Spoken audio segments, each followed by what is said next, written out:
Fearless hikers lost call. Hikers final voicemail, two dead before deadly bear attack in Glacier National Park. A heartbreaking tragedy has shaken the hiking community after an experienced solo adventurer was found dead following a suspected bear attack inside Glacier National Park. Now it's time to go in detail and uncover the full story in today's AI podcast. You are an expert outdoorsman. You have all the training, you have the gear, and you have the bear spray strapped right to your belt, like ready to deploy. Right, totally prepared. Exactly. But in a fraction of a second, the very architecture of the forest just renders all of it entirely useless.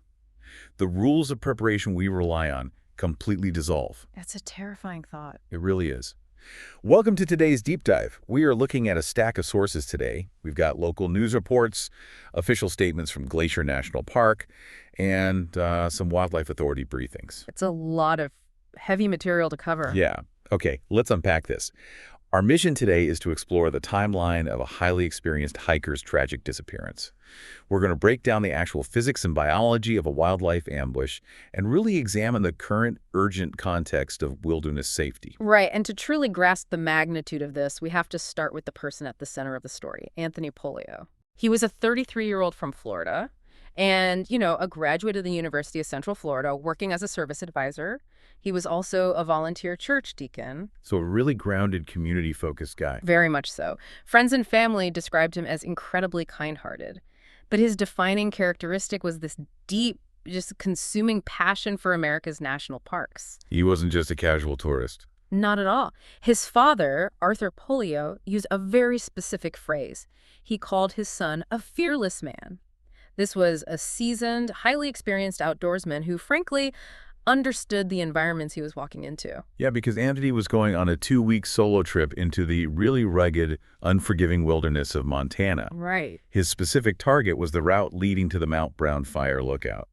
And I mean, anyone familiar with Glacier National Park knows this isn't like a casual afternoon stroll. Oh, definitely not. It's grueling. It is an intense elevation gain that demands physical endurance and, a very high level of situational awareness. You don't just map out a multi-week solo expedition in grizzly country without knowing exactly how to read the landscape. Exactly. And his level of competency is what makes the subsequent timeline so chilling. Yeah. When Anthony failed to return from that planned route and relatives suddenly lost contact, it triggered a massive multi-agency search operation. Which is a huge undertaking. Oh, absolutely. Park rangers, law enforcement, specialized search crews, they fanned out across this incredibly vast mountainous terrain that is, frankly, notoriously difficult to navigate even in ideal conditions. But before the search even began, there was this final communication that really grounds the whole event in a very harsh modern reality. The voicemail. Yeah, Anthony left a voicemail for his father.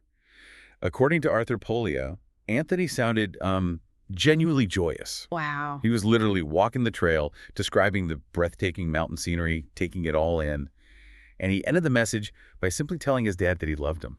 Oh, man. For a family to hold on to a recording like that, a snapshot of pure awe just before everything goes dark, it's devastating. It really is. But it captures the exact appeal of the wilderness, Yeah. The reason people like Anthony dedicate their lives to exploring it. It also highlights this, psychological trap we all fall into with modern technology. Our phones create this illusion of a tether. That's a great point. You can be halfway up a remote mountain in Montana, utterly isolated, yet you can instantly beam your voice into a living room in Florida. It tricks our brains into feeling connected to civilization. Right, it masks the reality. Exactly. It masks the reality that you are actually sharing a room with an apex predator. Technology gives us this false sense of permanence, but the wild just overrides that tether the second you put the phone back in your pocket. And the wilderness is entirely indifferent to that tether. And it's indifferent to a hiker's resume, too. Yeah. Nature doesn't care. Anthony's high level of experience really shatters the comforting myth that nature only punishes those who wander off the highway in flip-flops. So if we rule out rookie mistakes, we have to look at the mechanics of what actually went wrong on that mountain. Right. When the search crews finally broke through the dense canopy days later, they located Anthony's remains about 50 feet off the Mount Brown Trail. Which is very specific terrain. Yeah, the reports are incredibly detailed here.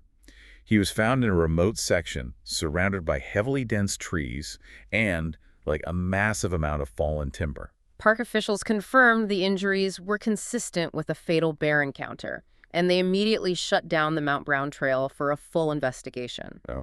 During that investigation, crews recovered Anthony's gear, and nestled right there among his belongings was his bear spray. He had the deterrent on hand. See, I have to challenge the emphasis we place on gear in these situations. How do you mean? Well, if you are a fearless, trained outdoorsman and you have your deterrent right there, a fatal outcome suggests the gear never even factored into the equation. That's entirely true. The terrain must have dictated the entire event. I mean, how does a prepared guy end up fatally wounded 50 feet off the trail with the spray neutralized? What's fascinating here is the physical reality of what Glacier National Park authorities officially categorized as a surprise encounter. Okay, a surprise encounter. Yeah. To understand how his preparation was rendered obsolete, we have to break down the physics of that specific environment. Dense trees don't just block sunlight, they drastically reduce your line of sight. Right. You go from seeing 50 yards ahead to barely seeing 10 feet. And then you add the fallen timber into that mix, and you're essentially walking through a maze of walls. Exactly. Fallen timber creates massive physical blind spots, but more importantly, it creates acoustic shadows. Acoustic shadows. Yeah, large logs and thick brush actually absorb high-frequency sounds, like, say, the snapping of twigs under a hiking boot. Oh, wow. So a hiker and a bear can be moving toward the same exact coordinate, separated by a wall of roots and wood, and neither will hear or see the other until they are mere feet apart. That's terrifying. And if the wind is blowing the wrong direction, masking the human scent, the bear's early warning system is completely shut down. That puts the hiker and the bear in a sudden face-to-face collision course. Exactly. Let's talk about the biological reaction in that split second, because my understanding is that a surprise encounter is fundamentally different from, like, a predatory stalking situation. Completely different. A predatory attack is calculated. The animal is hunting. Right. But a surprise encounter triggers a defensive reflex, and this is rooted deep in evolutionary biology. Grizzly bears, unlike black bears, evolved primarily in open, treeless spaces like plains and tundras. So they couldn't just hide. Right.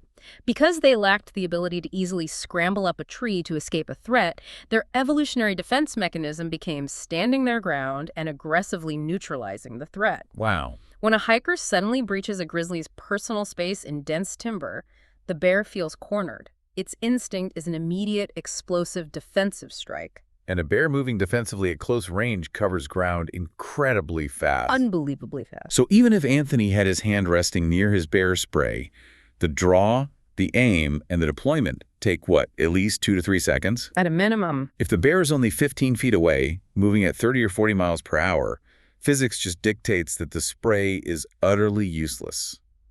The forest architecture literally stole his reaction time. It did. The environment acted as an ambush multiplier. And, it requires a tragic, almost mathematically impossible alignment of variables to result in a fatality. Yeah, it has to be so rare. The source material really emphasizes this with a staggering statistic. This is believed to be the first fatal bear attack in Glacier National Park since 1998. That's nearly 30 years. Millions of people have moved through that park over the last 2.5 decades. To have a fatal outcome, you need the blind spots, the wind direction, the acoustic shadows, and the exact timing of footsteps to converge perfectly. But while Glacier hasn't seen an alignment like this in decades, if you look at the broader landscape of our national parks right now, during this peak season, a very stark difference emerges. Yes, the Yellowstone incident. Right. Just days prior to Anthony's death, a completely different scene unfolded in Yellowstone National Park. 2 hikers were involved in a severe bear encounter. That Yellowstone incident resulted in the first bear-related injuries reported in the park this year, and it happened almost simultaneously with the Glacier tragedy. Yeah, it's wild. Authorities were immediately put on high alert about wildlife activity. And the reality of what happened in Yellowstone just strips away any romanticized view we might hold about wildlife. I mean, a witness captured video footage of the aftermath. The reports describe an injured hiker on the ground with severe facial trauma and a blood-soaked shirt. It's brutal. We're talking about immense physical force. But here's where it gets really interesting. When you put these 2 events side by side, the glaring distinction is that the Yellowstone victims survived. Anthony did not. So looking at the safety protocols, wildlife experts hammer into the public carry spray, stay alert, make noise, and hike in groups. I have to theorize that the acoustic footprint of a group is the deciding factor. I think you're spot on. Anthony was a solo hiker. By definition, a single person walking alone is moving much quieter than a group of 2 or 3 people having a conversation. If we connect this to the bigger picture, you are isolating the exact mechanical reason that wildlife biologists stress group travel. It's the noise. Exactly. Making noise in the wilderness isn't about intimidating the bear. It's not a scare tactic. Right. It is entirely about feeding the bear's sensory systems enough data from a distance so it can make a choice. Bears generally want nothing to do with humans. They'd rather just avoid us. Yeah. If they hear a distinct, unnatural sound, like human voices from 100 yards away, they will almost always yield the trail. Because human voices cut through the acoustic shadows of the forest much better than just the rustle of gear or boots on dirt. They do. And a group inherently generates this chaotic, continuous audio signature. You are breaking the silence of the forest simply by existing together. Right. When you remove that noise, you introduce the element of surprise. And as we established, surprise is the biological trigger for a defensive mauling. So true. A solo hiker, even one as experienced as Anthony, has to actively and constantly work to project an audio signature. Like constantly yelling. Exactly. You have to clap, call out, or literally talk to yourself continuously, which goes against every instinct a nature lover has. It is entirely counterintuitive. I mean, people don't drive thousands of miles and hike thousands of feet in elevation to just yell into the trees. No, not at all. We go out there to be still, to blend in. We want to hear the wind moving through the pines, exactly like Anthony was describing in his final voicemail. Seeking that profound quietness is the actual goal. And that introduces the tragic paradox at the core of wilderness exploration. The exact behaviors that allow a person to deeply, authentically connect with an untouched ecosystem are the exact same behaviors that dramatically increase their physical vulnerability within it. So what does this all mean? We look at Anthony Pollio, a man who just dedicated his free time to experiencing the majesty of these parks, and we look at the hikers recovering from severe trauma in Yellowstone. It's a lot to process. It is. We are basically forced to confront the dual, unyielding nature of the wild.